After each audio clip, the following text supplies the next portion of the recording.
Thank You, Amu, by Oge Mora. Note to the reader.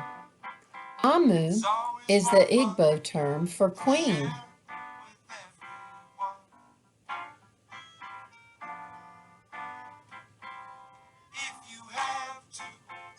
On the corner of First Street and Long Street, on the very top floor, Amu was cooking a thick red stew in a big fat pot for a nice evening meal. She seasoned and stirred it and took a small taste. "What a delicious stew," Amu said. "Tonight's dinner will surely be the best I have ever had." With that, Amu put down her spoon and went to read a book before supper. As the thick red stew simmered on the stove, its scrumptious scent wafted out the window and out the door, down the hall, toward the street, and around the block until knock! Someone was at the door. When Amu opened it, she saw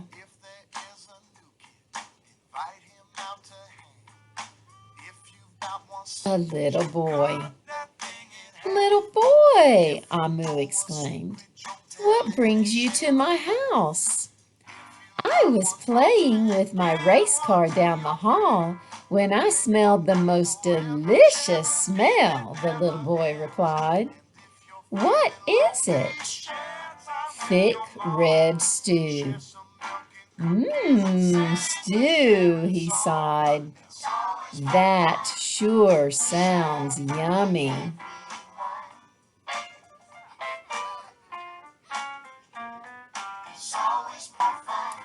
Amu thought for a moment. She was saving her stew for dinner, but she had made quite a bit. It would not hurt to share. "Would you like some?" The little boy nodded. And so Amu spooned out some thick red stew from the big fat pot for her nice evening meal. "Thank you, Amu," the little boy said, and went on his way.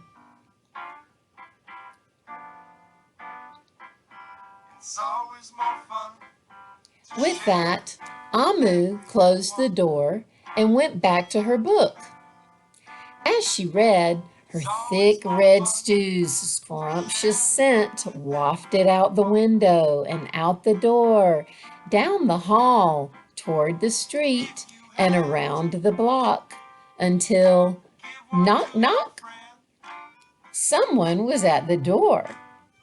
When Amu opened the door, this time she saw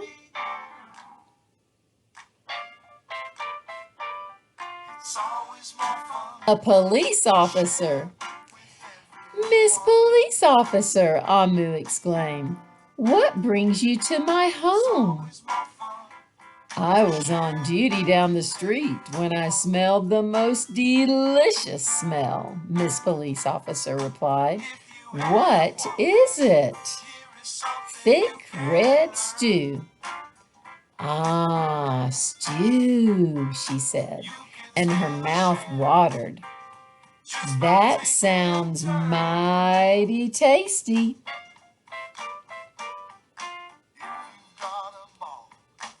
Amu thought for a moment. There was still enough to share. "Would you like some?" The police officer nodded. Once again, Amu spooned out some thick red stew from the big fat pot for her nice evening meal.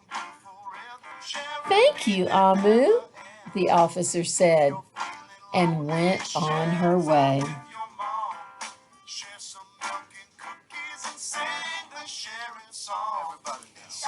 And so, for the second time, Amu closed the door and went back to her book.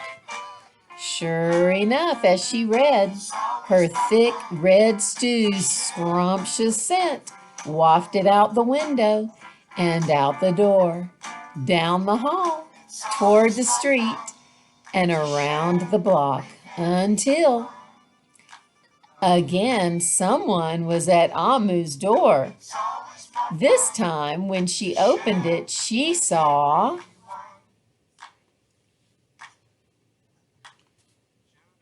a hot dog vendor. "Mr. Hot Dog Vendor," Amu exclaimed, "what brings you to my home?" "I was selling my hot dogs down the block when I smelled the most delicious smell," Mr. Hot Dog Vendor replied. "What is it?" "Thick red stew." "Ooh, stew." The vendor licked his lips. "That sounds quite delectable."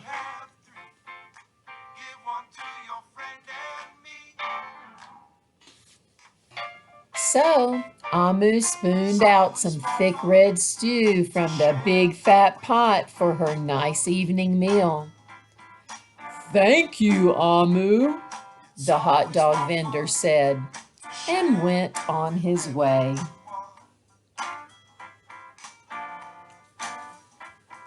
Throughout the day, people from all across the neighborhood knocked on Amu's door.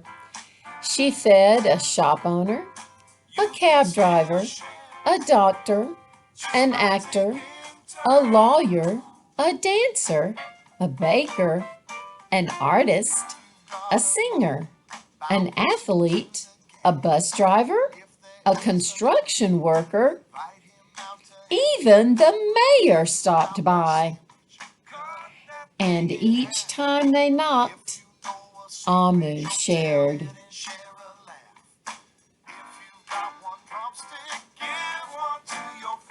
Soon the sky darkened, the street lights brightened, and it was finally time for dinner. But when Amu opened her big fat pot of thick red stew for her nice evening meal, it was empty.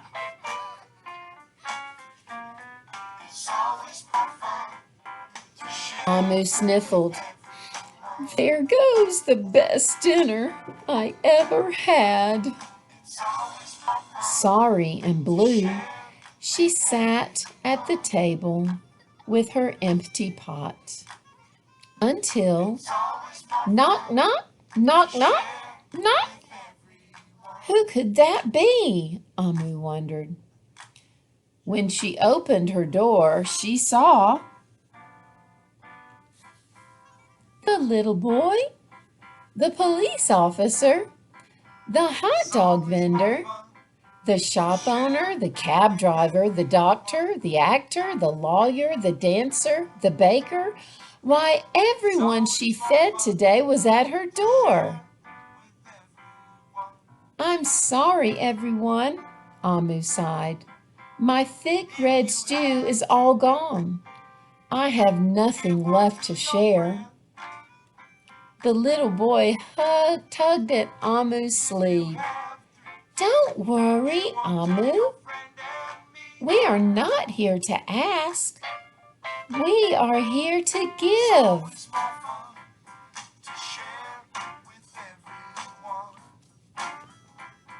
The police officer carried in a fresh salad. The mayor entered with a roast chicken. The baker brought a collection of sweet goodies. Even the little boy presented Amu with something special in a shiny red envelope.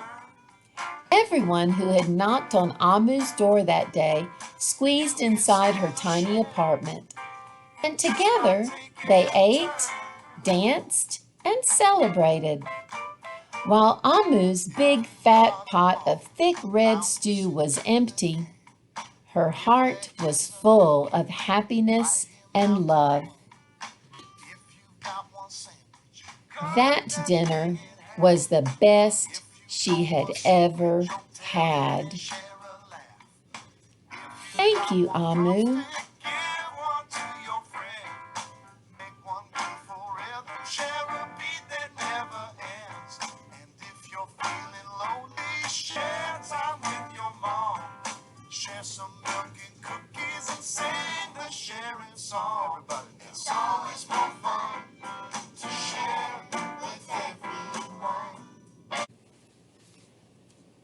Oge Mora graduated from the Rhode Island School of Design with a Bachelor of Fine Arts in Illustration. Thank You, Amu was inspired by the strong female role models in Oge's life. In Igbo, the Nigerian language of her parents, Amu means queen. Yet for Oge, growing up, it meant grandma. When not painting in her studio, Oge is in the kitchen cooking her late grandmother's recipes. She enjoys creating warm stories that celebrate community. She lives in Providence, Rhode Island, and invites you to visit her website at www.ogemora.com.